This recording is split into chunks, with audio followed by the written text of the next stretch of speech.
நம்ம ஃபேன்ஸ் எல்லாம் வந்து சுரேஷ் ரெய்னா இருந்திருந்தா அந்த டீம் எப்படி இருந்திருக்கும் தெரியுமா? அவர் இருந்திருந்தா எப்படி இருந்திருக்கும் தெரியுமா? அப்படின்னு கேக்குறாங்க. உங்களுக்கு ஒரு பழைய சிஎஸ்கே பிளேயர் இந்த மாதிரி ஒரு சிச்சுவேஷன்ல அவர் டீம்ல இருந்திருந்தா பயங்கரமா இருந்திருக்கும் அப்படின்னு நினைக்கிற ஒரு பிளேயர் கூட்டு வரலாம். அவர் வந்து திரும்ப கூட்டு வந்து ஆட வைக்கலாம் அப்படின்னு. ஃபார்ம் எல்லாம் இருக்காது. இது சும்மா வந்து ஒரு சுரேஷ் ரெய்னா தாங்க.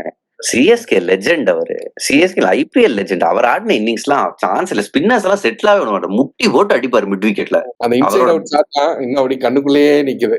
ஆமா, அவரோட பீக்ல வந்து அவரை மாதிரி சிஎஸ்கே சர்வ் பண்ண எந்த பிளேயரும் எனக்கு வந்து ஞாபகம் இல்ல ஸ்ரீராம்.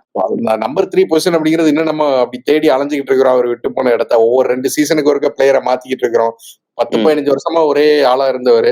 அவரோட இடம் வந்து இப்போ நம்ம ஃபில் பண்ண முடியல அப்படிங்கிறப்ப அவர் எவ்வளவு பெரிய ஒரு ஒரு ஒரு பங்களிப்பை கொடுத்துருக்காரு அப்படின்னு தெரியுது. நான் பொறுத்த வரைக்கும் இந்த டீம் வந்து ஃபீல்டிங்ல சரியில்லை அப்படிங்கிறப்போ எனக்கு ஒரு மெக்கலம் இருந்திருந்தா, ஒரு பிராவோ இருந்திருந்தா எப்படி இருந்திருக்கும், அவங்க உள்ள வந்திருந்தா எப்படி இருந்திருக்கும் அப்படின்னு தோணுது. ஸோ ஃபீல்டிங்ல அவ்வளவு ரன்ஸ் சேவ் பண்ணி கொடுப்பாங்க. பிராவோ டெத் ஓவர் அவ்வளவு அருமையா ஸ்லோ ரன்ஸ் போட்டு கொடுப்பாரு. வேரியன்ஸ் இருக்கும்.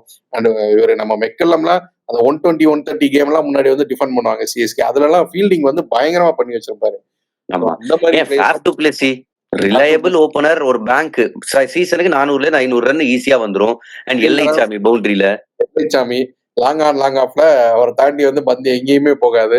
ஆமா, இந்த மாதிரி பிளேயர்ஸ் எல்லாம் பார்த்து வந்த டீம், இவ்வளவு வந்து லெகசி இருக்கிற ஒரு டீம், இந்த டீம் வந்து கம்பேக் கொடுக்கணும். சீக்கிரம் கொடுங்க.